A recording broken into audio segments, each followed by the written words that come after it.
And now, stay tuned for the program that has rated tops in popularity for a longer period of time than any other West Coast program in radio history. The Signal Oil program, The Whistler.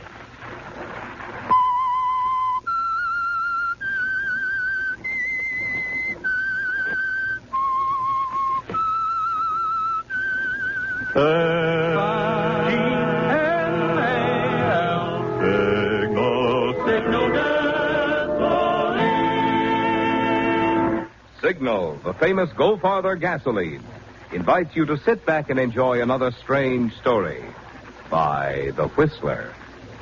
For extra driving pleasure, the signal to look for is the yellow and black circle sign that identifies Signal service stations from Canada to Mexico.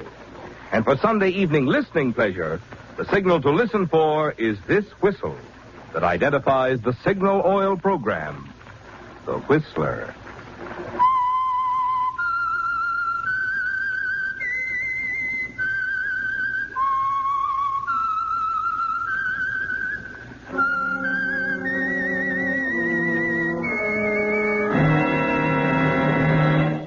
I am the Whistler, and I know many things, for I walk by night. I know many strange tales hidden in the hearts of men and women who have stepped into the shadows. Yes, I know the nameless terrors of which they dare not speak.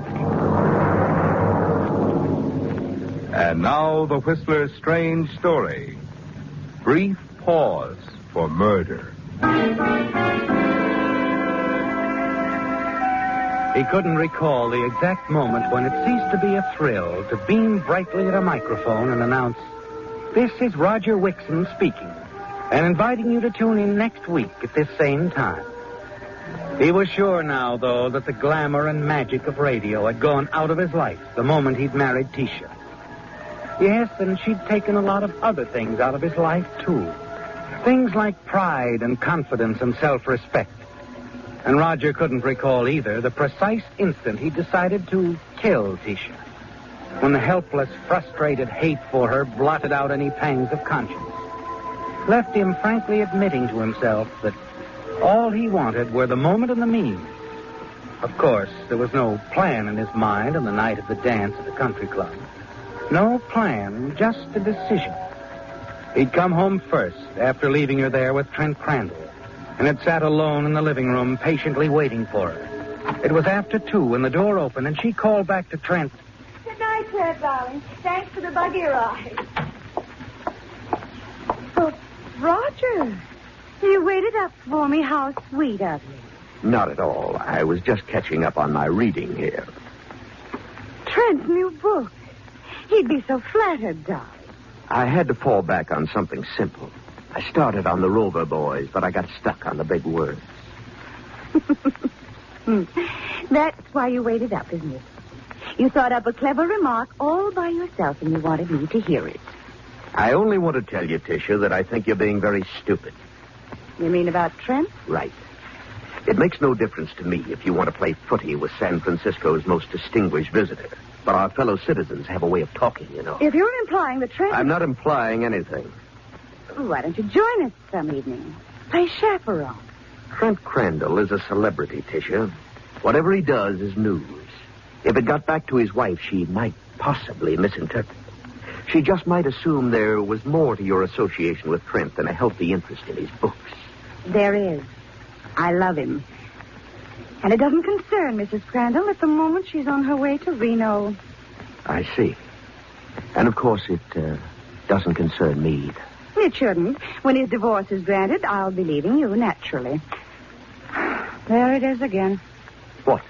Facial expression number 2A, the inscrutable smile. You were wearing it at the club tonight. I rather expected to see the other one. Patient suffering, I believe it's called. Good night, Tisha. You're glad I'm leaving, aren't you? That's why you smiled. Maybe. Of course, you'll have to get along without my money. I said good night, Tisha. Just good night? No recriminations? You know, I couldn't sleep a wink if I thought you were brooding over something. Why, of course not.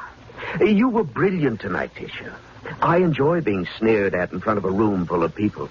Oh, and it was an inspiration you're calling my boss the program director of a peanut whistle. Mr. Gladney is an incompetent, offensive, stuffed shirt.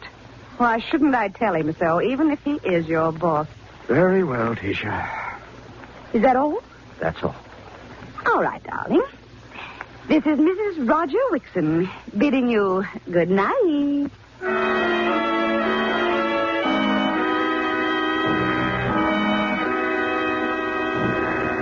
So Tisha leaves, and you sit alone in the living room thinking. You've discovered a very important thing, haven't you, Roger? The reason you'd given yourself for wanting to kill her is gone. She's going to leave you of her own accord and marry Trent Crandall. But it doesn't seem to make any difference, does it? Nothing matters, not even her money. You're going to kill her because you hate her. That's all the reason you need. But how, Roger? How? The next morning, shortly after you arrive at the station, you run into another announcer in the corridor. Jerry, how was the thing at the club? Oh, all right. I hated to miss it. That's funny. I thought I saw you there. Probably heard me. I had the dance remote last night from the Cedars. Oh, yeah, that's right. I heard you. We tuned in over at the club. Very simple. On the air from the Cedars, can't be at the club. At the club, can't be on the air from the Cedars. Conclusion, Jerry wasn't there. Guy can't be in two places at the same time. Get it? Yeah. Yeah, Jerry. I get it.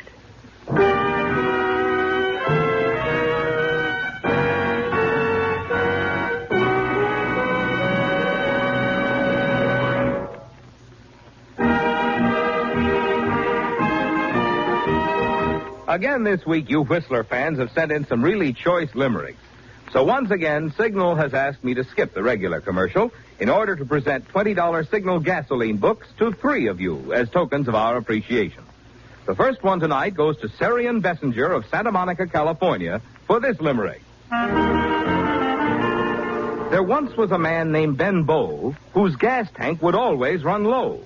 Now he saves that bother, and likewise goes farther. With Signal, Ben Bow now saves dough. Signal, signal, signal gasoline. Your car will go far with no further gasoline. Tonight's second $20 Signal gasoline book goes to L.F. Washburn of San Diego, California, for this limerick. There once was a driver named Schuster who's getting more miles than he used to. Since Signal he's tried, his car is his pride, and Schuster's a Signal gas booster. Signal, signal, signal gasoline. Your car will go far with no further gasoline. Tonight's third $20 Signal gasoline book goes to Mrs. James T. Blackistone of Laverne, California, for this limerick. There once was a trusty old steed who drank Signal gas with his feed. They thought it would kill him, but instead it did fill him with pep and astonishing speed. Signal, signal, signal gasoline. Your car will go far with no further gasoline. Well, that's all we have time for tonight, friends. But our thanks to all of you who sent in limericks. Listen for more Lucky Limericks next Sunday.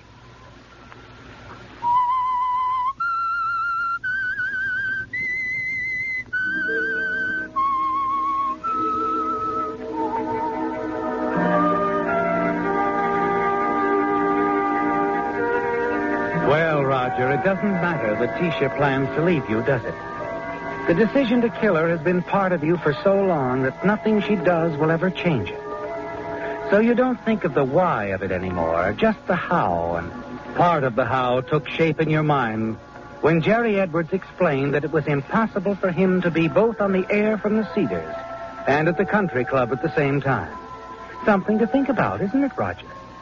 And that evening, as you're doing your news broadcast, you'll find something else to think about. And so it seems halfway with this through the show, deduction, someone they could hands go you a a long late way bulletin towards with a solving the local housing dateline. problem. Here's a late bulletin. Police in this city went on 24-hour duty tonight, launching an all-out effort to capture the so-called whipcord strangler who claimed his third victim last night. The crime followed the grimly familiar pattern. Mrs. Dorothea Eckler was found dead in her apartment early this morning. Medical reports indicate death had been caused by strangulation with a cord or thong. As in other cases, the apartment had been looted. Police warned residents to take special precautions. You hope your listeners will attribute that catch in your voice to revulsion at the horrible crime. But it's something quite different, isn't it, Roger? Another part of the how. You've decided now that Tisha will die in a way that will point to the whipcord strangler as the only suspect. At the very moment that you are broadcasting from the studio. It'll have to be a recording, of course. So there's another big problem. How can you get one of the station engineers to play a recording of your voice at the right time? And to keep his mouth shut no matter what happens? That stops you, doesn't it, Roger? For 3 more days it stops you. Then fate steps in again. Mr. Gladney, the program director, stops you in the hall and calls you over to meet a new employee. What's to meet our new engineer, Wixon, Vern Cummings. Hello. How do you do? Be working with you on the night shift. Say, I've seen you somewhere before, haven't I? Why, I don't think so. Your name is Cummings? Yeah, that's right. Cummings. Well, I've got to run along. Explain the setup to Cummings, will you, Wixon? Oh, you bet, Mr. Gladney. You know, I'd swear I've seen you somewhere before. Must have been a couple of other guys. Haven't you got a station break coming up? Oh, yeah. Let's do it.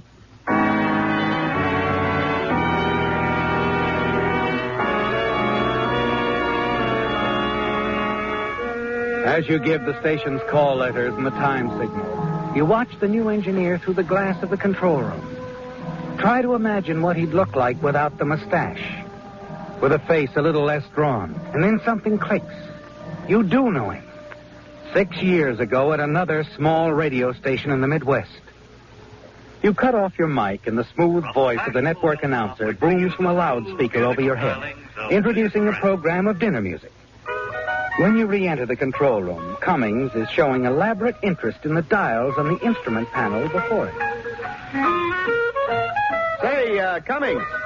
Yeah, I'm sure we've met before. I don't know. There are lots of faces like mine. Not exactly like it. What's that? You just might be a guy I used to know back in Kansas City. Worked at the same station. Look, I tell you, you're wrong. Why don't you let it go at that? Cut the speaker, will you? I can't hear myself think. What? Cut it down. That's better. Look, Wixon, I'm new here, and I don't want to be rude, but I've got to study this panel layout. Now, do you mind? Oh, sure. I'm sorry, Cummings. I didn't mean to bother you, but you look just like a guy I used to work with in Kansas City 6 years ago. Only his name was, Spore. Vern Spore. My name's right up there on my license. You see right up there? Why don't you take a look? Vern Cummings. Vern Spore. You know, you and this guy could have been brothers. Well, okay, I guess I'll write to the boys back at the station in Kansas City and ask if they know what became of Vern. Wixon. Huh? Well, wait a minute. Okay, Wixon, you win. I'd like to talk to you. Sure. Look, you were always a pretty good guy. How about forgetting you ever knew me, huh? I don't see why not. After all, it's your business. You probably heard about that jam I got into. It was after you left. What happened? Well, I needed some dough, and there was some beat-up equipment around the station. I figured the stuff would be good for a few bucks, and I made a deal with the guy. We got caught. Well, that was tough. A year in the clink. Had to change my name when I got out. What about the license? A friend of mine fixed it up. I see. You won't say anything. Why should I? Thanks, Wixon. Gosh, when you walked in tonight, I thought I'd die. If Gladney ever found out about my record... Sure. Look, if there's anything I can ever do... Sure, Vern. Don't worry. I'll call on you.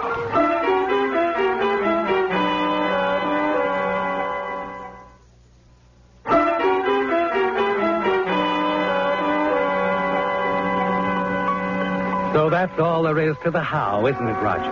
Cummings is your man. He'll play ball any time you ask him. All that remains now is win.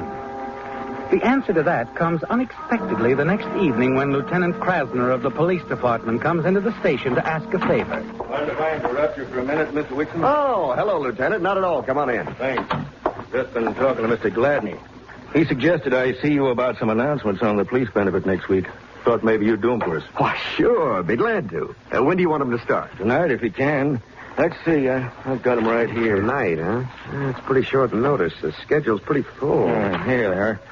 Yeah, I know we're throwing you a curve, but as you probably see by the papers, we've been a little busy these days. Oh, you mean the Strangler? Yeah, it's been pretty rough. Pretty rough guy. You're not telling us anything. Oh, your wife home alone while you're working here? Yes. Tell her to keep the windows locked. That's the way the guy gets in. You mean you think Nobody knows where he'll strike next, and it doesn't pay to take chances. Got any lead? A few. I got a hunch or two. I think we'll get him. I hope so. Yeah. What about the announcement? Oh, let me check the schedule. Here we are. First time we can give you is the station break at 10 tomorrow night. Is that soon enough? Yeah, I guess it'll have to be. You'll do it yourself? Yes, it'll be on my shift. Thanks a lot, Wixon. I'll tell the boys at headquarters. We'll be listening.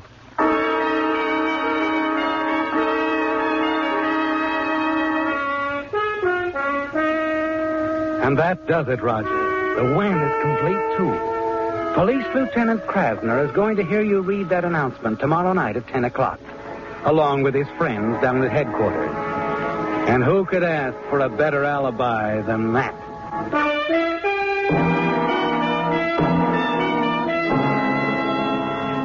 Late that night, when you and Vern Cummings are alone at the station, you walk to the control room. He's turned off the annoying loudspeaker as usual when the boss isn't around, and he glances occasionally at the dancing needle on the volume indicator to assure himself that the network program is going out to the listener. How'd I sound on the 9 o'clock news, Vern? Okay, why? Well, did you notice anything different in my voice? Why? Be frank. I tried to give it something special tonight. How'd it sound? Well, like I said, I thought it was good. What's cooking? Look, can you keep something under your hat? Try me. Well, I'd hate to have the old man find out, but I got a chance to go to Hollywood. Go to Hollywood? Yeah. A friend of mine with an agency down there thinks he could use me. I'll make more dough on one broadcast than I make in a week here. Oh, that's great. That's just great. You're going big time, huh? Well, it's not definite yet. That's why I don't want anything said about it around here, anybody around here to know. Yeah. You're the only one I've told. I just got a wire from the guy. He's flying in from the east tomorrow night. Only be in town for a few hours. If I didn't have to work, I could drive out to the airport and talk to him, but... Well, I gotta work. Well, why not trade shifts tomorrow night with one of the other boys? Well, I'd have to say why, and I don't want anyone else to get wind of it. Oh. Want the guy come up here, drive in from the airport? Oh, you don't ask guys like that to drive in from airports. No, I guess I'm sunk. After all, you can't be in two places at once. It's pretty important you meet this guy, huh? Oh, sure. Might be big time. And... Oh, forget it. No, wait a minute. What time's he get in? Well, his plane arrives at 9:55. 9:55. Mm-hmm. Now, let's see. 9:45, we got a band on the net from Hollywood. 10, we take Murder Manor from New York. Yeah, but there's a station break at 10 and that police announcement and the time signal. I'm sunk because I got to be in front of the mic for 30 seconds. What are you talking about? Let's record it. Huh? Sure, we can do it tonight, right here in the studio. You give the call letters, the time signal, your announcement. I'll play the record for you tomorrow night at 10. That means that you can leave here at 9:45 and you won't have to be back until the 10:30 break. It gives you 45 minutes. What do you think it'd work? Well, why not? Yeah, but suppose Gladney finds out I left the station. I'd get canned. How's he going to find out? We'll be alone here, and after I play the record, I'll destroy it. Vern, you're a genius.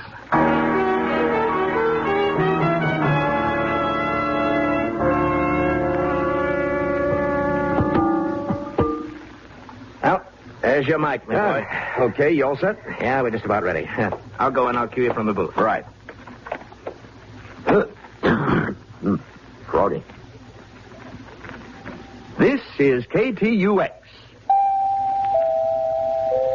It's 20 seconds before 10 p.m. Friends, here's a chance for you to show your appreciation. Raj. Huh? Hold it a minute, will you? What's the matter? Look, I just got an idea. Why don't you start over and purposely make a mistake and then correct it? Make a mistake? Why? Well, it's simple. You give the wrong time and then correct yourself, it'll sound more like than ever that you were actually here in the studio, you see. Nobody had ever dreamed it was a record. It's a good idea. Okay, let's try it. All right, watch me for cue now. This is KTUX. 20 seconds before 9 p.m. Correction, 10 p.m. Friends, here's a chance for you to show your appreciation for the men who protect your homes and your loved ones 24 hours a day, year in.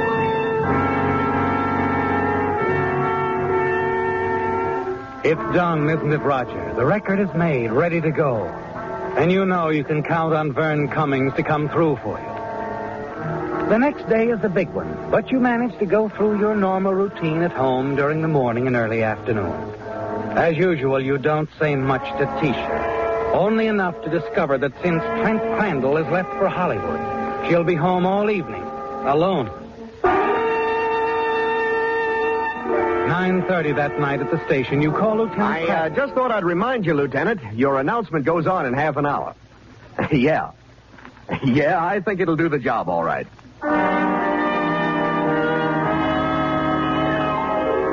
At 9:45, you give the station call letters and start out of the studio. Okay, I'll see you before 10:30, Vern. Okay, Raj. And don't forget to bust that record if the old man ever found out. Don't worry about it. I'll carry the secret to my grave.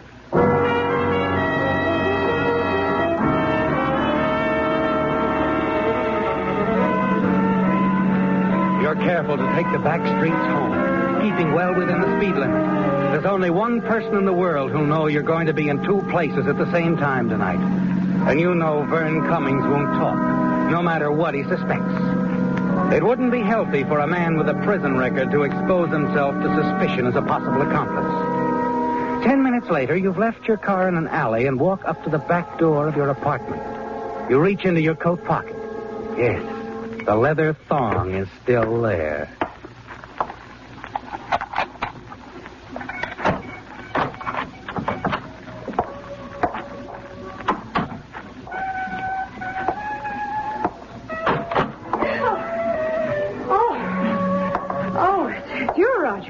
Hello, Tisha. What are you doing home so early? You scared me to death. I just thought I'd drop by and see how you were doing. You know, I've often wondered if you miss me, Tisha, during these long, lonely evenings. Answer my question, Roger. Why aren't you at the station? Is there something wrong? Nothing's wrong. I just got tired, so I came home. What are you talking about? Tired, Tisha. Tired of station breaks and tired of you, Tisha.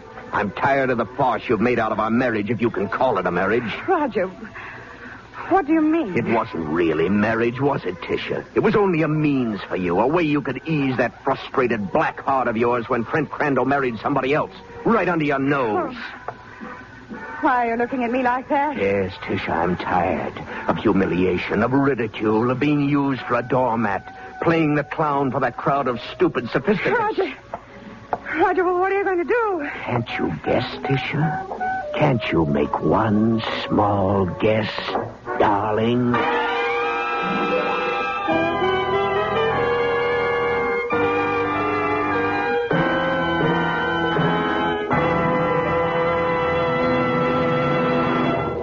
If you've done any mountain driving during the recent warm spell, you've no doubt seen a lot of cars that had overheated and were stopped to cool off.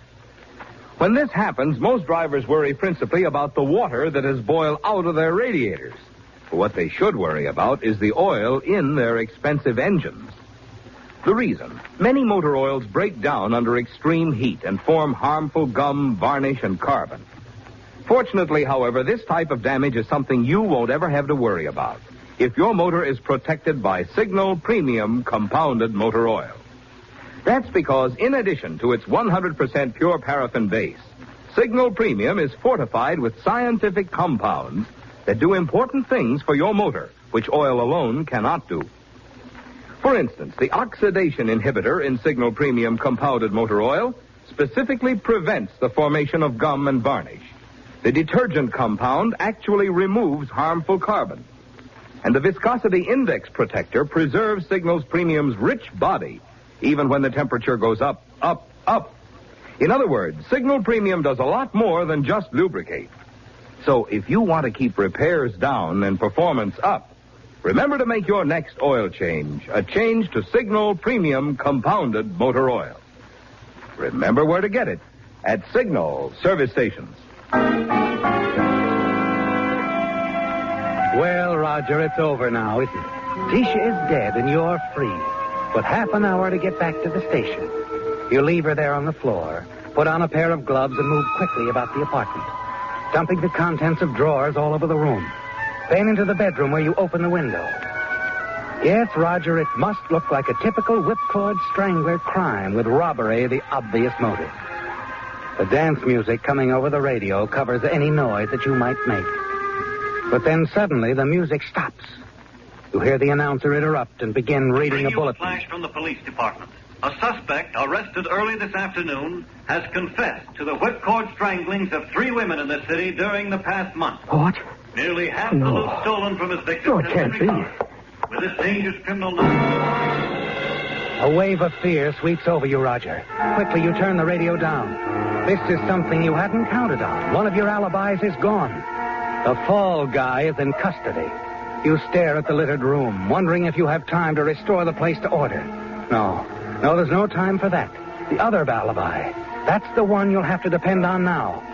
You rush back to the radio. It's just 10 o'clock. If Vern Cummings hasn't bungled, you've still got a chance.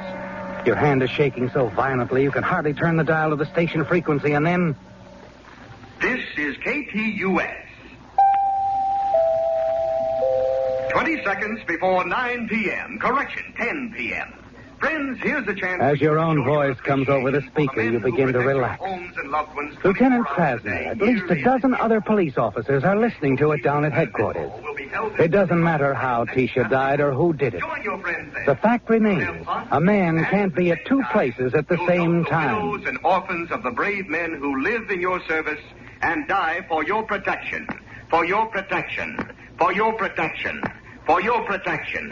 For your protection. For your protection.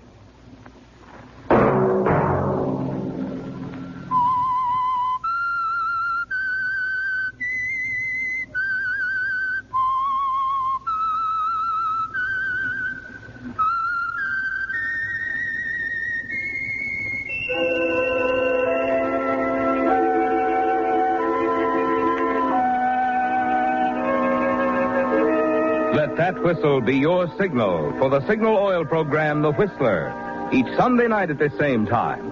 Brought to you by the Signal Oil Company, marketers of Signal gasoline and motor oil and fine quality automotive accessories. Remember, if you would like the fun of having your friends hear a limerick of yours on The Whistler, the address to which to send it is Signal Oil Company, Los Angeles 55, California. All limericks become the property of Signal Oil Company. Those selected for use on The Whistler will be chosen by our advertising representatives on the basis of humor, suitability, and originality. So, of course, they must be your own composition.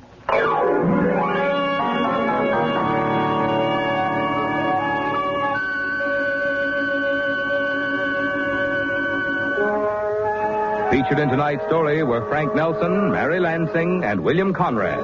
The Whistler was produced by George W. Allen, directed by Sterling Tracy, with tonight's story by Lou Houston and William Foreman, music by Wilbur Hatch, and was transmitted to our troops overseas by the Armed Forces Radio Service.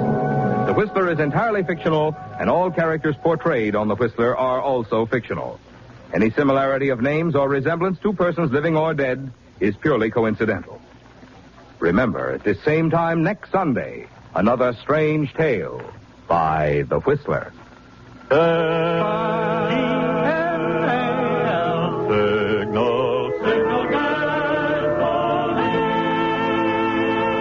Marvin Miller speaking. This is CBS, the Columbia Broadcasting System. And now stay tuned for the mystery program that is unique among all mystery programs. Because even when you know who's guilty, you always receive a startling surprise at the final curtain. In the Signal Oil program, The Whistler.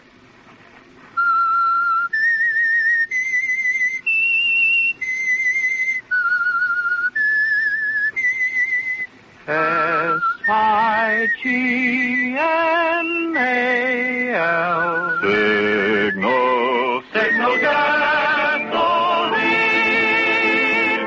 Signal, the famous Go Farther gasoline. invites you to sit back and enjoy another strange story by The Whistler. For extra driving pleasure, the signal to look for is the yellow and black circle sign that identifies signal service stations from Canada to Mexico. And for Sunday evening listening pleasure, the signal to listen for is this whistle that identifies the signal oil program, The Whistler.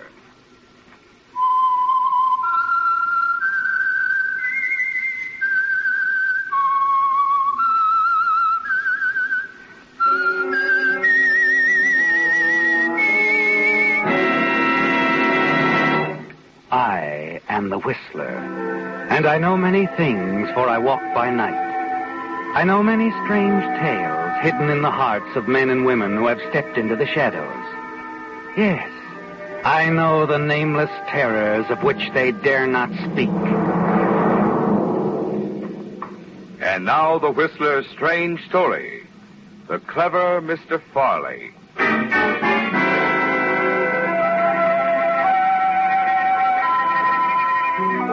Dan Farley removed his topcoat, glanced out the window of his compartment on the luxury streamliner as it headed west from Chicago, placed his suitcase on a seat, tossed his briefcase on top of his suitcase.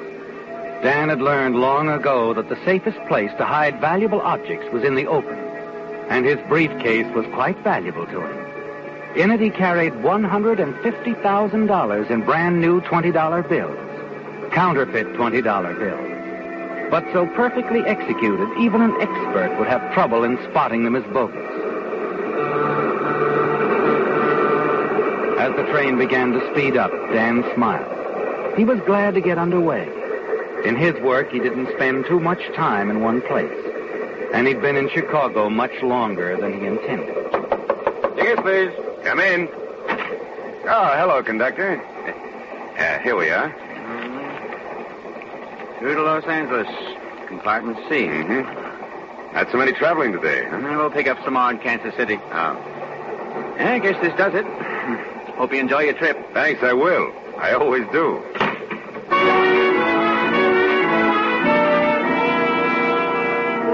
Yes, you do enjoy your trips across the country, don't you, Dan?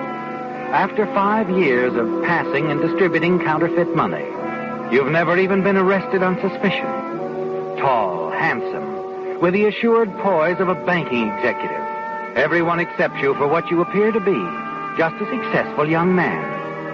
You decide to go to the club car and look over some of the other passengers. Like most bachelors, you never object to meeting a pretty girl. When you enter the club car, you deliberately choose the middle seat of the only 3 seats remaining vacant. But luck's against you. You're annoyed when a seedy-looking man of about 60 sits down on your left. You quickly pick up a magazine and begin to read.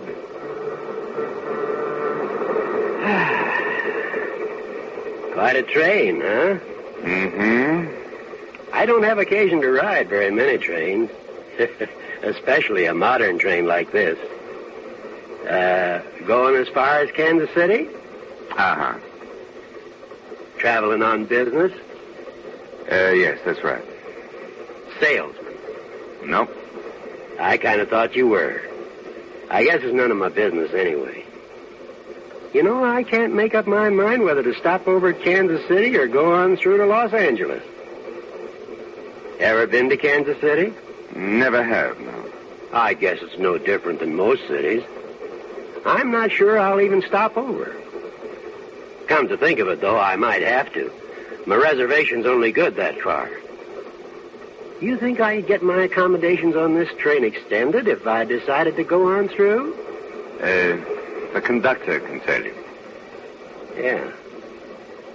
You going straight through? I haven't decided. Oh, I'm sorry. I'm so inquisitive. Care for a drink? No, thanks, no. I guess I'm boring you, son. Excuse me for being so talkative. I'm sorry. I didn't mean to be rude. It's just that this article... Yeah, sure. You want to read. Yeah. But speaking of articles, son, if I was a young fella, I'd be a lot more interested in the little article coming this way than I would be in a magazine. I think you've got something. Yeah. She's going to have to sit down right next to you. Go ahead and get acquainted with her. I'll go get me a drink. Maybe I'll see you later. Okay. Au revoir, Pop.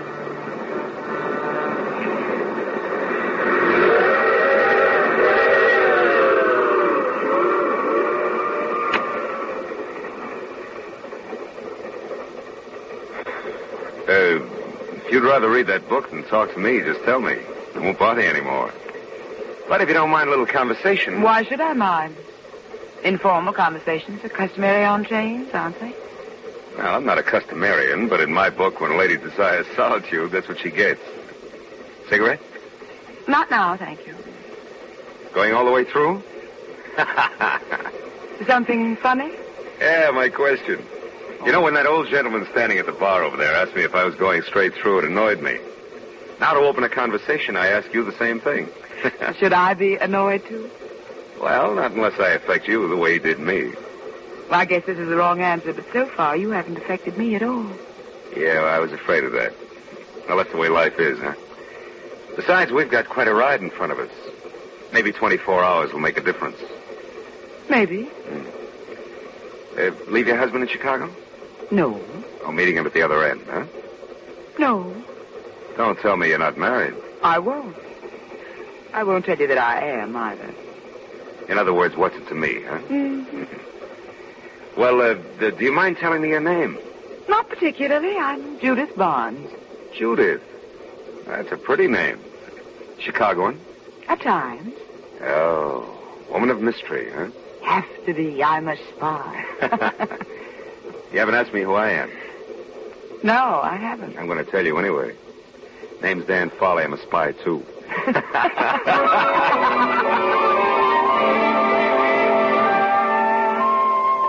An interesting girl, isn't she, Dan? And as the train moves westward, you become very well acquainted with the charming, attractive Judith Barnes. Yes, the two of you hit it off splendidly. And she seems quite interested in you, too, doesn't she? Later, you have dinner together, chat pleasantly back in the club car. And then suddenly you see the smile vanish from her lips. She becomes tense. You follow her gaze to the end of the car, to the tall, heavy-set man in the brown suit. He turns his eyes away and pretends to read a newspaper. You look back at Judith. Notice her attention is now shifted to the opposite end of the car, to another man sitting there. What's the matter, Judith? Dan, will you do me a favor? That depends. Well, it's very important. I wouldn't ask you. Sure. What is it? I have a small package with me. It's a very valuable package. Oh? I'll leave it here in this magazine. When I leave, will you pick it up and hold it for me? What's in it? I can't tell you. Well, now, look, if I'm going to play I'll carrier explain pigeon... everything later, Dan. I'm in compartment B, car 118. Bring it to me there. Okay. Why don't you get it over with right now while Brownsuit's busy with the newspaper? What? He's the reason for all this, isn't he? He and his pal down at the other end of the car. What? They really have you boxed in here, baby. I know I can trust you, Dan. At this point, what else can you do? You've got to trust me, sweetheart.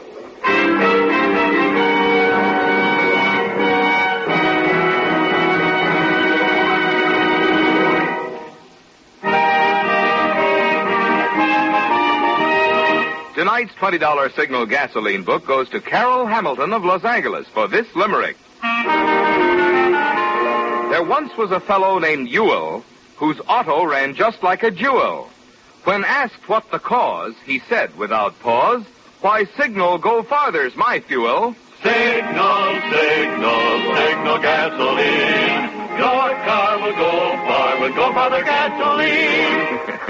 A smart fellow, that driver in the limerick. He knew what more and more drivers discover when they switch to Signal. That mileage and performance are like birds of a feather. They go together. So if you're looking for quick cold weather starting, if you're looking for flashing pickup, if you're looking for smooth, quiet power, just remember you'll find them all when you fill up with Signal, the famous Go Farther gasoline.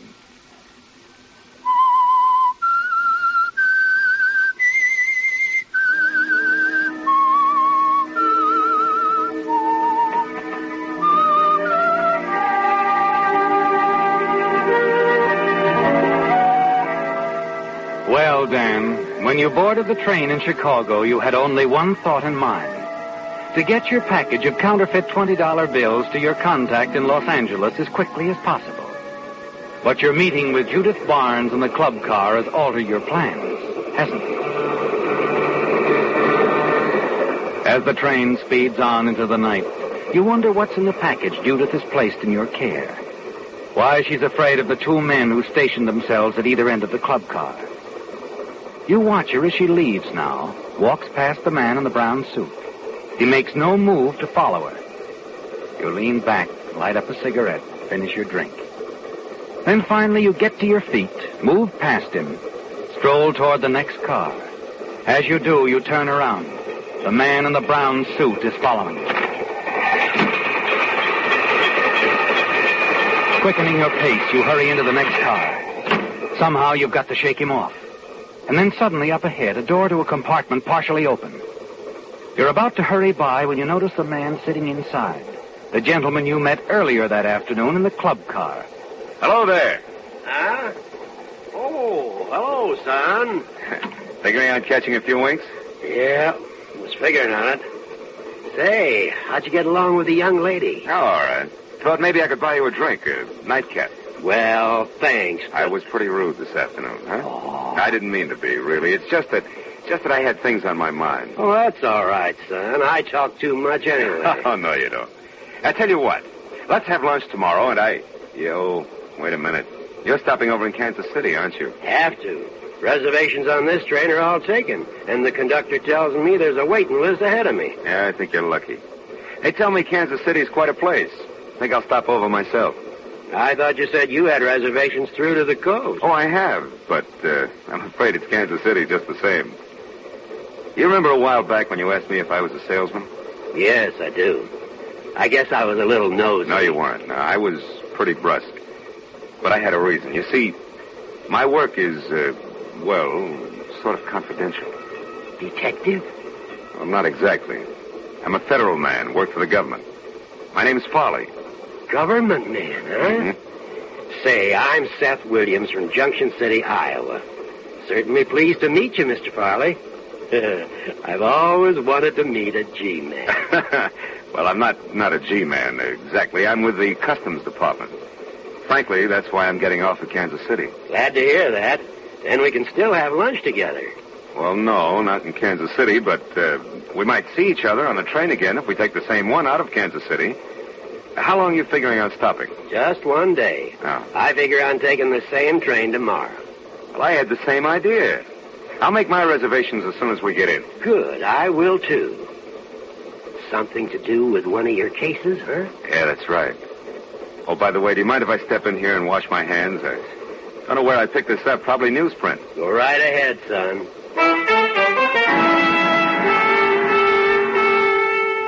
The moment you're out of his sight, you open the package Judith gave you in the club car.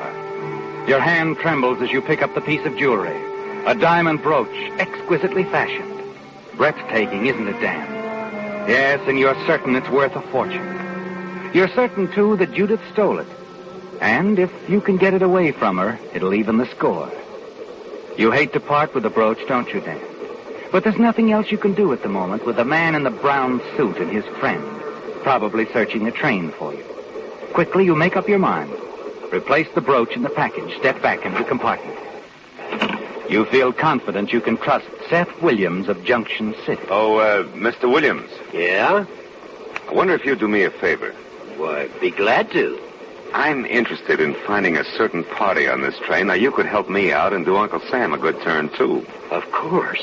What is it, son? Well, take this package and hold it for me for a while. Well, sure, but I'd rather not tell you my reasons just now. Later on, I will. Do you mind? Well, no, I guess not. But why pick on me?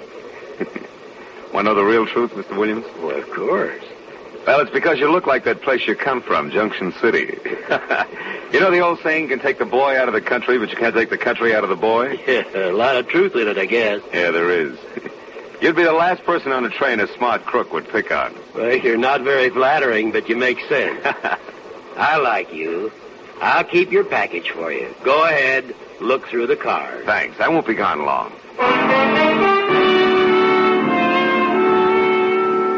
You feel better now, Dan. Certain that the brooch is safe with old Mr. Williams. Somehow you feel you can trust him, don't you? As you leave him, step into the corridor. The man in the brown suit is nowhere in sight. You hurry through the cars to compartment B, car 118. Dan. Hello, sweetheart. Dan, please, get away from here quickly. Ah, let him come in, baby. Let him come in. Oh, well. Nice of you to show up, chum. Save us the trouble of coming after you. What's this all about? So the two of you are working together, huh? You know, first we thought maybe you were just making a play for the lady here. I'm afraid I don't follow this gentleman. Maybe we ought to make it clear to him, Joe. Now, wait a minute. Which one of you has the brooch? Well? Brooch? What are you talking about? We don't have it, either one of us. Look, lady, you were hoping we wouldn't have to get rough. I tell you, we don't I hate to get rough with a lady. But a man's a little different. Maybe after a little treatment, your boyfriend will feel like talking. Don't you think so, Joe? I'm sure he will. Now, just a minute. You boys are mixed up. I don't think so. We'll see, anyway. Come here. He has nothing to do with this. I know when I've lost, I'll give you the brooch. You stare at her, bewildered, unable to understand what's happened. You watch Judith open his suitcase, take out the brooch, hand it to the man in the brown suit. You're certain it's the same brooch you handed to Mr. Williams a few minutes ago. Yet here it is. Now you're being smart, sister. Thanks. Yeah, very smart. Now, we'll be in KC before long. I think you better stay right here in your compartment, lady. Don't make a move. All right. That might be a good idea for you, too, handsome. Oh, you don't have to worry about me. I don't know what this is all about, and I don't care. None of your business. That it? That's it. Keep it that way. Come on, Joe. You've got a great sense of humor. That brooch was just paste. A phony? Yes. I figured something like this might happen, so I had an imitation made. A perfect imitation. Well, then why did you carry the real article with you? Because I was sure they'd search my compartment instead of coming after me. Oh? I recognized the man in the brown suit as Joe Franklin, one of the best-known jewel thieves in the business. That's why I was so worried when he showed up in the club car tonight with his partner. So you dumped the real brooch on me and then left hoping they'd tail you to your apartment and grab the phony brooch. That's right. Well, it worked out anyway. Though you did give me a bad moment turning up here the way you did. If they'd searched you... They wouldn't have found a thing. What? I had a hunch they'd frisk me, so I hid it. Where? In the club car. That was careless. Oh, quit worrying. It's practically locked up. You'd better get it right away. Use your head. Suppose those two guys find out that bauble you gave them's a phony. They're liable to come back. What do you suggest we do, then? Leave it right where it is. Sit tight. If nothing happens, those two guys will get off at Kansas City. Once they're gone, I'll bring you the brooch. How do I know you won't double-cross me, Dan? You don't. But you had to trust me before, remember? All right. We'll play it your way. But there's something you better remember, Dan. Yeah? You'd better come through. If you don't, you're going to be awfully sorry.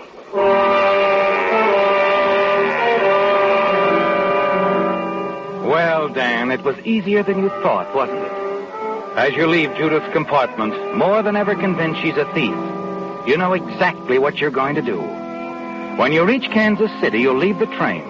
Let Judith discover your absence after the train resumes its journey. Then it'll be too late for her to do anything. You can forget you ever saw her. Then another idea hits you. A great idea, isn't it, Dan?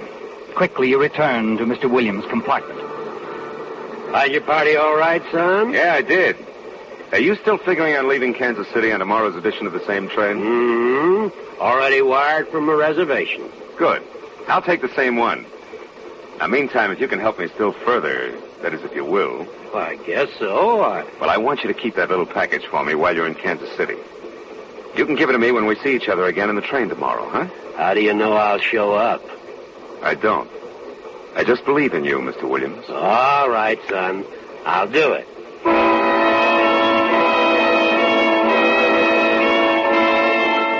Now everything's set, isn't it, Dan? Even if you run into trouble while you're in Kansas City, no matter what happens, the brooch will be safe with Mr. Williams.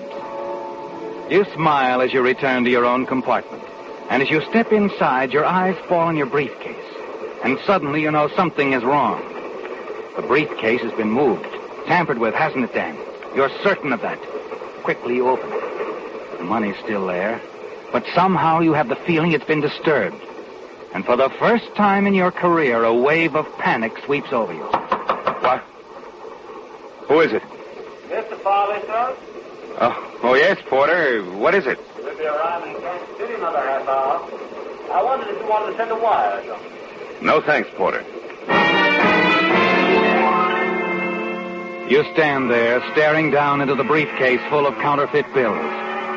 You can't take any chances, can you, Dan? You have to leave the train at Kansas City. Then the moment it stops, you hurry into the station, put the briefcase into a station locker. Yes, that's the safest place for it now. Put it in a station locker. You'll pick it up at a later date for future use. Then you go on into town and stay out of sight overnight. The following evening, you return to the station, take the train agreed upon. And as it pulls out of Kansas City, you hurry into the club car. Your fears that Mr. Williams might not be there vanish as you enter. There he is. He's come through for you exactly as you expected. Well, hi, Mr. Williams. Hello, son. Hey, I was getting worried about you. Thought you might have missed connections. I never miss connections, Mr. Williams. My little package still safe? Sure. You want it? Might as well. Here it is, safe and sound. Thanks, Mr. Williams. Now I'd like to buy you a drink. Fine. Everything went okay, huh? Everything's great, Mr. Williams.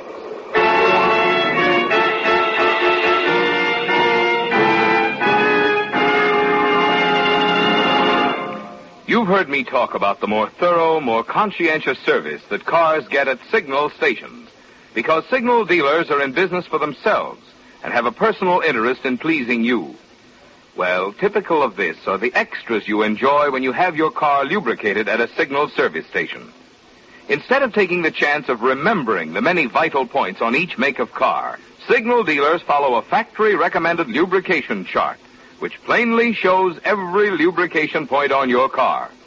Also, signal dealers use 9 specialized signal oils and greases, so each part will have the exact type of protection it needs. But do they stop there? No, sir. Just to make doubly sure not a single part has been overlooked, they check each point again, which is why it's called Signal Double Check Lubrication. Now, that's the kind of lube service you want if your car is to give you the long, trouble-free service that was built into it. And that's the kind of lubrication you get from friendly, independent signal dealers.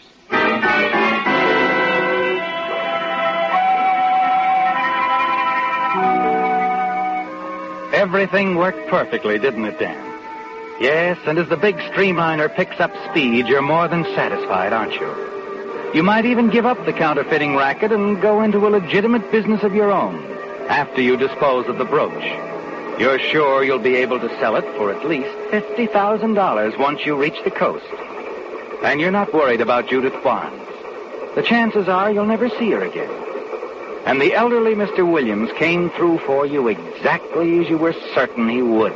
Yes, sir, Mr. Williams. You did me quite a favor. Well, I was glad to do it. Would you like to see what you've been holding for me? It's very pretty. Yeah, I would. Okay, I'll show it to you. Come on, we'll go back to my compartment. It's only 3 cars back. Why, we can stop at my compartment if you'd rather. It's right ahead there. Oh, it suits me. Might stick around and beat you a game of cribbage, if you play cribbage. I'm the best cribbage player you ever saw. Come on. Here we are. Hello, Dan. Judith, what do you do? How did you know that? It was easy, Dan. I simply followed you when you left the train.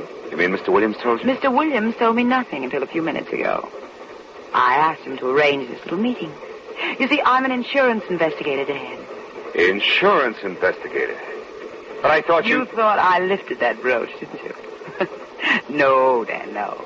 I just paid $15,000 for the return of that brooch in Chicago. No questions asked. I wanted to be sure it got back to my company. You were handling it alone? My guard was supposed to come along with me. Something must have happened because he didn't show up. So you picked on me? Yes. The minute I saw you, I knew you were just the type to get it through. But, just to make sure, I trailed you after you got off the train last night. What about the boys that got the phony brooch? They're in the hands of the Kansas City police right now. Yeah. Like I said before, you're quite an operator. Catch, baby. I guess you win. Oh, thanks, Dad. Uh-huh. This is it. Well, maybe I'll see you again sometime. I could have you picked up for attempted theft, you know. But I won't. How come? Well, in your own way, you were very helpful.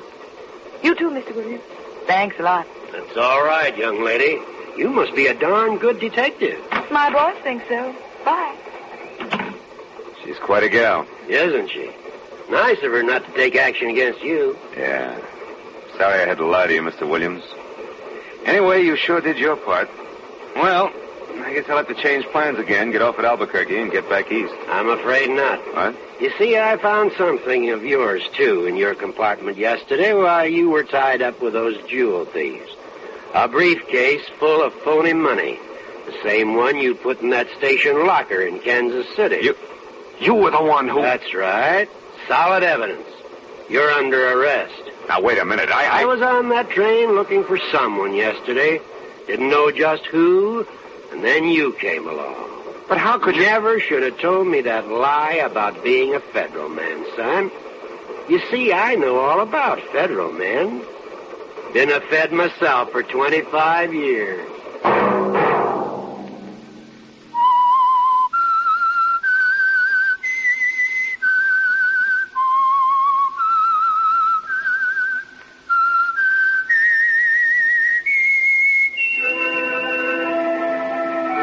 Let that whistle be your signal for the signal oil program, The Whistler, each Sunday night at this same time.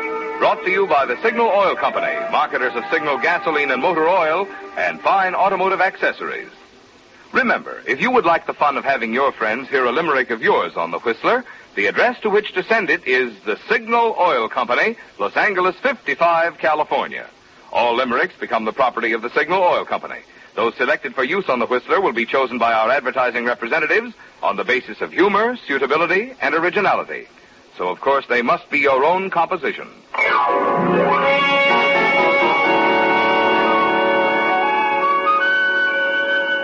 Featured in tonight's story were Gerald Moore, Betty Lou Gerson, and Earl Ross. The Whistler was produced and directed by George W. Allen, with story by Edward Bloodworth, music by Wilbur Hatch, and was transmitted to our troops overseas by the Armed Forces Radio Service. The Whistler is entirely fictional, and all characters portrayed on The Whistler are also fictional. Any similarity of names or resemblance to persons living or dead is purely coincidental.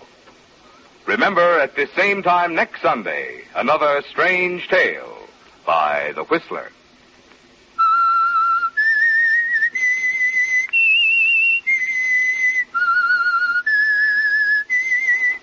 S-I-G-N-A-L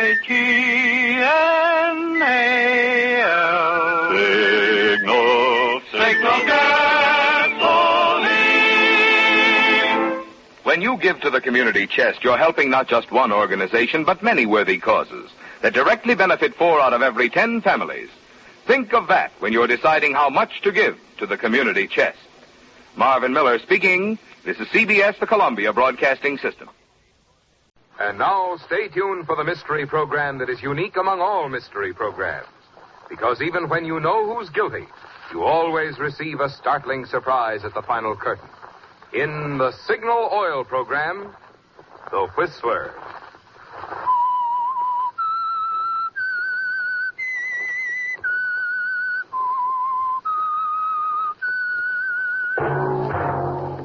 Signal, the famous Go Farther gasoline, invites you to sit back and enjoy another strange story by The Whistler.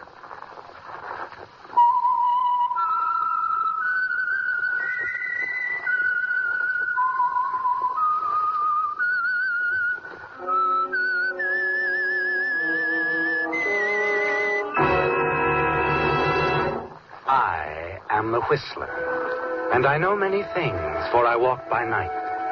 I know many strange tales hidden in the hearts of men and women who have stepped into the shadows. Yes, I know the nameless terrors of which they dare not speak.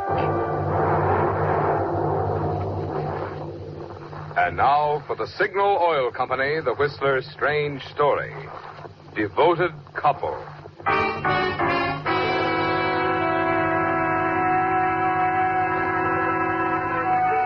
The big house on Orange Grove Drive seemed to reflect the merriment inside. The new Mr. and Mrs. Walter Blake were at home to friends following their honeymoon. And it was truly an occasion. Mrs. Blake had lived quite alone for several years, a widow, with only a servant girl as a companion. And now it was all changed, and Claire Blake's friends were pleased. Pleased for Claire and pleased with the charm and manner of her new husband, the wealthy Eastern sportsman, Walter Blake. Yes, an occasion. Good cause for laughter, happiness, and congratulations. Oh, and Claire, darling, to think how it was such an accident that you two met when you're, well, simply made for each other. Oh, thank you.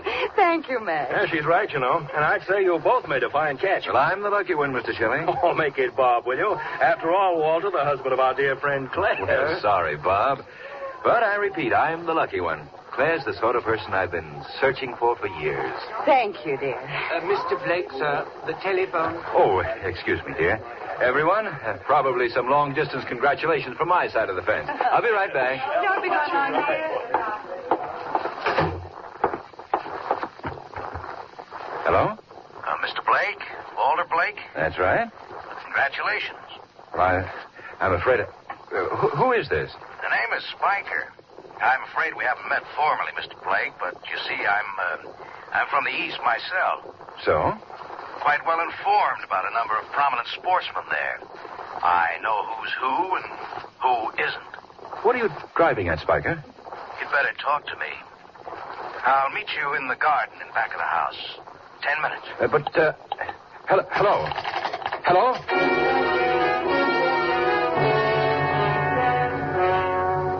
Well, Walter, who is he and what does he want? The questions race through your mind.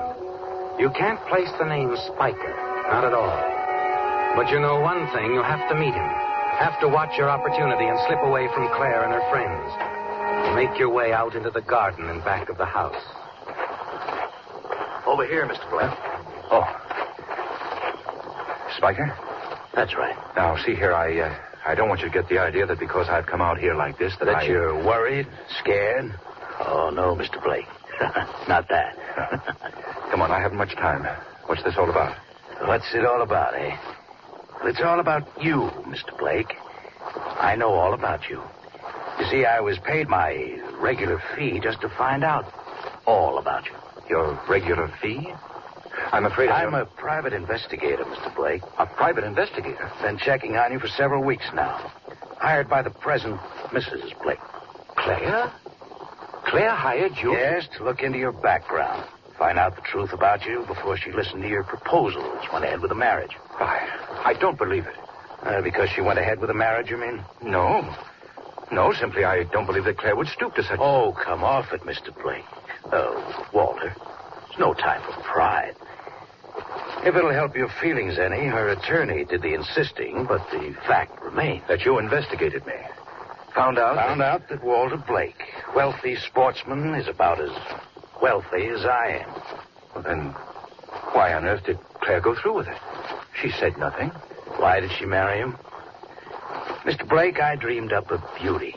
Handed you a character, bank account, and background that made it ridiculous to even think you had anything but love and devotion in mind. You're a very amazing person, Mr. Spiker. Oh, not too. Let's just say I'm human. That I had myself in mind. Wanted my share. Of course. What else? How about Mrs. Blake? Quite well off, isn't she? Yes, she's very well off, as you put it. The sort of person I've been looking for years. Here, my card, Mr. Blake. There's an address. Not a very fancy place, to be sure, but a place to hang my hat. And a place where you can start sending money. Starting, say, tomorrow. All right, Spiker. Starting tomorrow.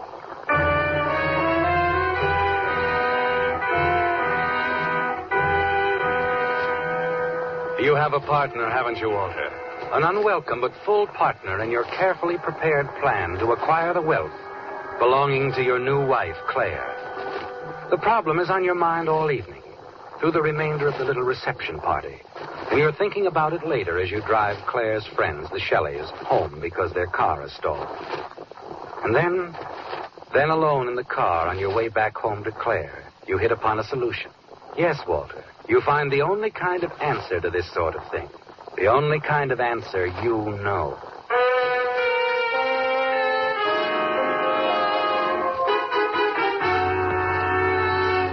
The next morning at breakfast, Claire seems disturbed over a little item in the paper.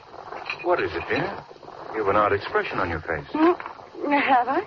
Something in the papers? Why, no, not really. It's just that, well, an accident victim, dear. A man who was found dead in his apartment, suffocated or something.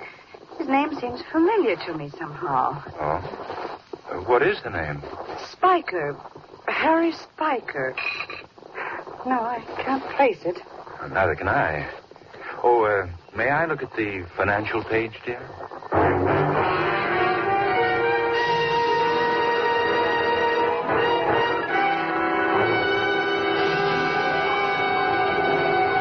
It's going well again, isn't it, Walter? The weeks that follow the little incident with Mr. Spiker are uneventful, comfortable. Also, you manage to discern some profits for your wife, Claire, on a number of minor business investments. She has full, unquestioning confidence in you, hasn't she? Of course, Claire has no way of knowing, or any reason to suspect, that the profits you've shown for her on her money are false profits. You're using your own money, what little you have left of it, for the purpose of winning her goodwill and faith. Yes, Walter, you've got to spend money to earn money, as you so often tell Claire. Oh, Walter, again? And you've given me such a large return on such a little investment. Just pointing the way for you, my dear. Later on, I'll run across something where you can splurge, make a tremendous amount. You see, actually, Claire, you've got to spend money to make it. Anything you say, dear. Even if we couldn't afford it, we've made enough to spend weeks at the beach. Take a cottage, a nice one. Oh, Walter, you're a genius at business, a wizard. Well, there's nothing magic about it, dear. Just the right move at the right time. Oh, and about that beach cottage idea, I think it's wonderful.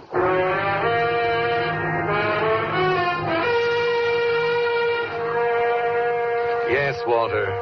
You're sure that before too long, Claire will be turning everything over to your management, giving you power of attorney. It's perfect, isn't it? Going more smoothly than you anticipated.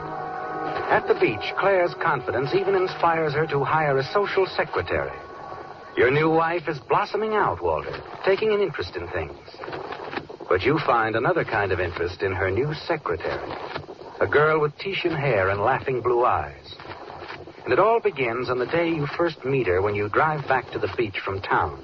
Go for an afternoon swim, out to a raft just offshore. She's sitting there as you swim up. Oh, didn't notice I had an audience. You swim very well. You're Mr. Blake. That's right. Oh, and you're Nadine Wilson. Yes, I'm Mrs. Blake's new secretary. Well. Oh, my, I wish I could swim as well as you do. Oh, not as good as I used to be. Out of shape, I'm afraid. Oh, I wish you'd help me. I'm glad to. Yeah. It's the stroke. I just don't get that overhand business and the breathe in and breathe out. I keep drinking in half the ocean. Well, we'll try to correct it. Yes, we'll try to find some time together every day if you wish, Miss Wilson. It'll be a pleasure.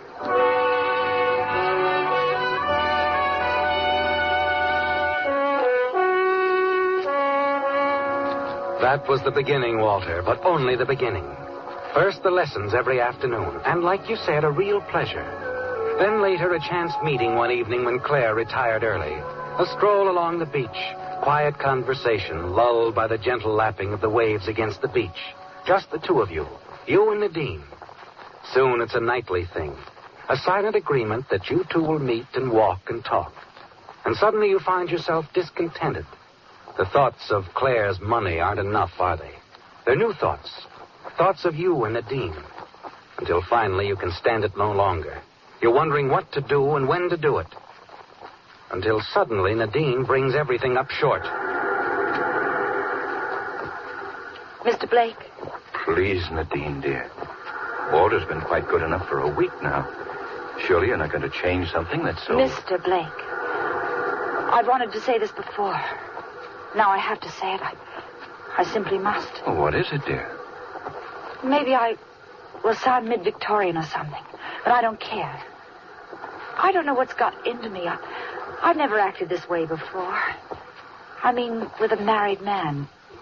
It isn't fair. Isn't it, Nadine? No. Mrs. Blake's been very decent to me. I feel all wrong about this, like a cheat. I see. Please, Mr. Blake, say you understand, that you don't think badly of me. I mean, giving you the wrong idea, perhaps. You see, I do... You do care for me. Isn't that what you were going to say? Yes. Yes, I do. But this is insane, what we're doing. Insane, unfair. And neither of us can help it. Neither of us can do anything about it. No, please don't say that. We can do something. I can. I can leave. I can go away. No, Nadine, don't do that. It won't be necessary. You mean that you understand? If I don't, my dear, I'll make every effort to. Only please don't run off. Let me work this thing out properly, decently. I'll do it, I assure you.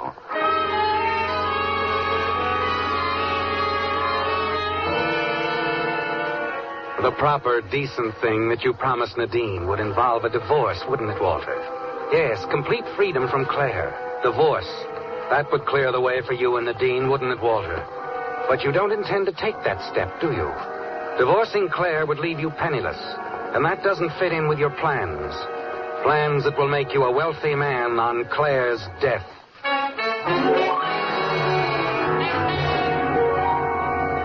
The following evening at dinner, you're thinking about your next move, paying little attention to Claire's constant chattering. That is, until something she says causes you to look up at her. What? What was that, darling? Oh, the Grangers, darling. I promised Madge we'd drop over this evening. Oh, I wish you hadn't, Claire. Well, I didn't know you had plans, Walter. Well, it's just that Emerson is coming over here. Emerson? Well, you introduced me to him at the country club last month.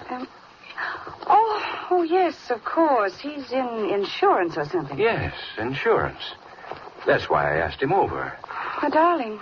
It's the sensible thing to do. If anything happened to me, Darling, don't talk like that. Well, really, Claire, now let's face it. Oh, you're right, of course, but I just don't like to think of those things. You don't have to, darling, but I do. It's a responsibility. I owe it to you. Oh, Walter. Oh, really, Claire, I feel much better about everything. Well, I suppose if you've made up your mind. I have, darling. It'll be the best investment I've ever made. Believe me.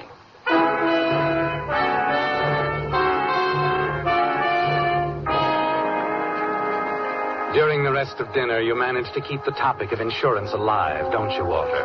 And you can tell Claire is interested. You almost know what she's thinking. Yet you're a little disappointed once dinner is over and she decides to go on to the Grangers alone. You'd hoped she'd remain, sit in on your conversation with the insurance agent. You spend an hour in the study with Mr. Emerson discussing your insurance plans in detail. And then a few minutes after he's gone, you hear Claire in the entry hall. Walter? Hey, in the study, darling. Have a nice visit? Very. Oh, well, you're alone. What? Oh, you mean Emerson? Well, he left a few minutes ago. Oh, dear, and I came back early hoping he'd still be here. Oh? Yes, I've been thinking things over, Walter. About the insurance. Oh, now, Claire, I've already agreed to take it. Well, that's fine, dear. But if you take out insurance for me, I want to take out insurance for you. Oh, now, really? No, please, I've made up my mind. You'll call Mr. Emerson in the morning and ask him to come out again, won't you, Walter? Well, Ask him to lunch tomorrow, why don't you? And we'll talk, hmm? All right, Claire. Whatever you say.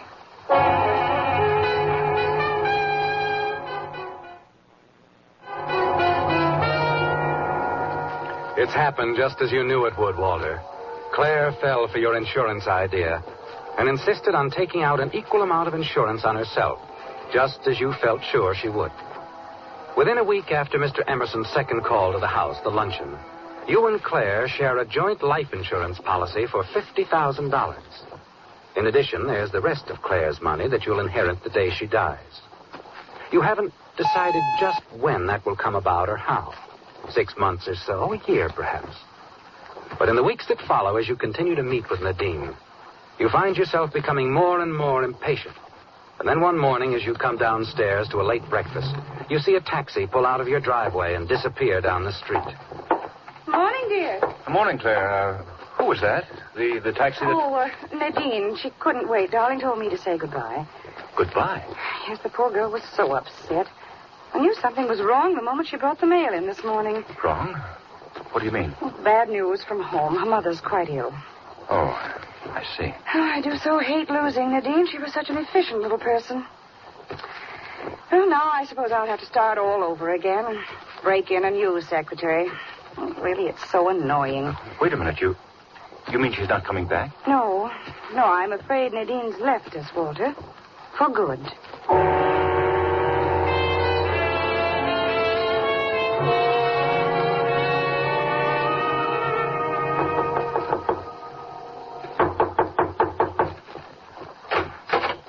Walter. Hello, Nadine.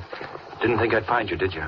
I didn't think I would myself. Walter, please go away, please. I've been looking for you all week. Please let me come in. But I told Mrs. Blake that I was... That you were going east? I couldn't believe that. How did you find me? Through one of the employment agencies. Why, Nadine? Why did you run away? I just couldn't stand it anymore, Walter. Living in the same house, being near you, and yet... I've missed you. Terribly. House is like a tomb now. Those walks at night along the cliffs. That's when I miss you so much. Walter, listen to me. It's no use. I just don't want things the way they are now. It's better that we forget it ever happened, forget each other. Just like that? Just like that. No, it isn't quite that simple. I am going away, Walter. I've got a new job. Where? What difference does that make? Where, Nadine? There really isn't a new job, is there? No. But don't you see, Walter, I've got to get away. A new city, I don't know where, a new job, new friends. They do wonders for girls, so I understand. Oh, look, darling, we can... Please, Walter, I've made up my mind. This is the way it's got to be. I don't suppose I'll ever see you again? I don't know. We'll see how it works out. Who knows, I might come crawling back on my hands and knees in a week. And perhaps not. All right, Nadine. Let's see how it works out. But promise me one thing. Yes? You'll let me know where you are. You'll write. Please, Nadine. I must know. All right, Walter. I promise.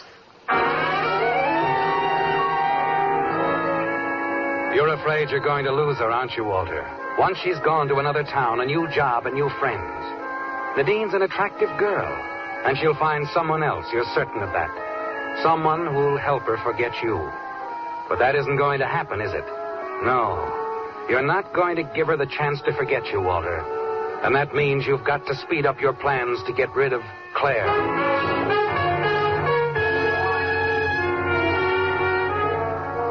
In the days that follow, you carefully consider several ways in which you can bring about your wife's death.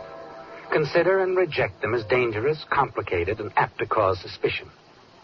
One evening, when you're alone in the house, you receive a phone call. Hello, Walter. Nadine.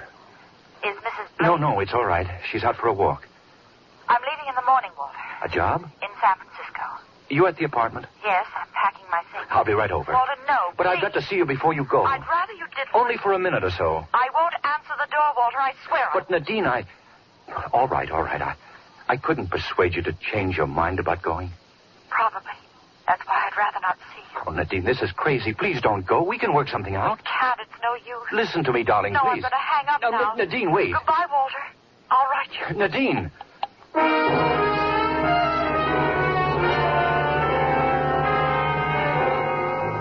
You replace the receiver, walk slowly across the room, and step out onto the terrace. As you light a cigarette, you notice your hand is trembling. And you know that the murder of your wife must take place soon. Very soon. Hello, darling. You turn and watch Claire coming up the path toward you. You're annoyed, aren't you, Walter? You wanted more time alone to think. You're back early. It's turned rather chilly. I just came back from my coat. Well, I'll get it for you. Oh, no, don't bother, dear. I want to change my shoes, too. The path along the cliffs is rather slippery. Oh? The rain today. Oh, yes. Yes, the path can be dangerous after a rain. Claire, Now, don't fret. I'm always quite careful. It's as simple as that. I'll walk along the cliffs. Oh, Claire. Yes? I think a walk would do me good. Mind if I join you? Why, of course not, darling. Love to have you walk with me. Be right back.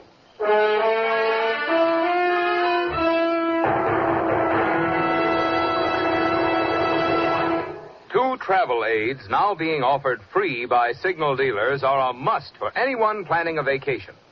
The first is a 20-page guide to where to eat and sleep.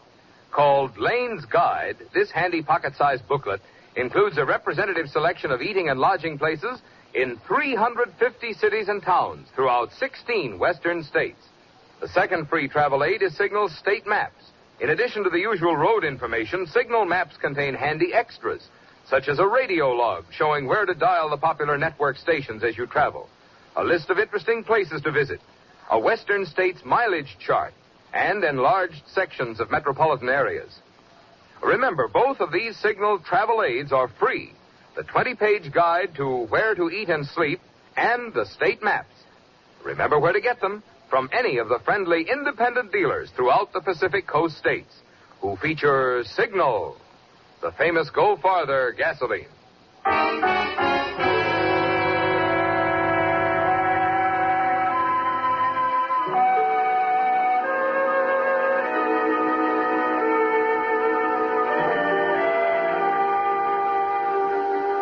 The tragedy at the cliffs, at first believed an accident, had turned out to be something else.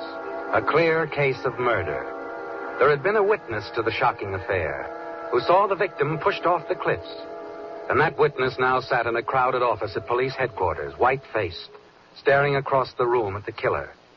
The low hum of conversation ceased suddenly as Police Lieutenant Jameson re-entered the room. He stopped to glance at the stenographer's notes for a moment. And then he turned and faced the witness. Miss Wilson, Nadine Wilson, is that right? Yes. You were formerly secretary to Mrs. Blake? Yes. How'd you happen to be at the cliffs at the time of the murder? Miss Wilson, I asked you how I was on my way to meet Mr. Blake. A meeting had been arranged? No. You see, I had planned to leave town, but at the last minute I changed my mind. I wanted to tell him that. Mm-hmm. I see. I see. All right, I was in love with Walter Blake, yes. You knew then Mr. Blake was in the habit of taking a stroll along the cliffs in the evening, yes. And, I went there to meet him. That's when I saw them together, Walter and Mrs. Blake. When I saw the killing. Thank you, Miss Wilson. Mrs. Blake. Yes, Lieutenant? You, knew about Nadine Wilson and your husband, is that right? Oh, no, I didn't know anything about that. Then why did you push him off the cliff, Mrs. Blake? Money. Money? But Mrs. Blake, your first husband left me a great deal, yes. I spent it all. That's why I married Walter Blake. Recently, for many reasons, I began to suspect he had no more than I have. I see. So you persuaded your husband to take out a $50,000 insurance policy? No. No, the insurance was his idea. The joint policy, proceeds payable to the survivor, was my idea. Why? Just a gesture of affection, Lieutenant. At the time, I still thought Walter was wealthy. Later, when I was sure he didn't have much money, I realized I'd allowed him to trick me into that joint policy for $50,000. So I decided to make sure I would be the survivor.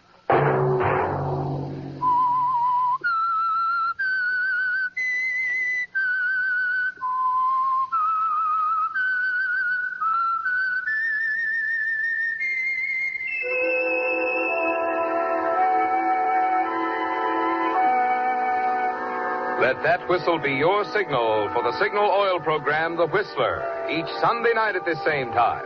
Brought to you by the Signal Oil Company, marketers of Signal gasoline and motor oil, and fine quality automotive accessories.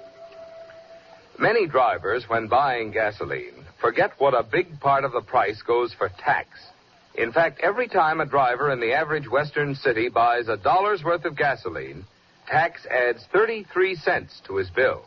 In other words, the tax you pay on 3 would give you a 4th gallon free.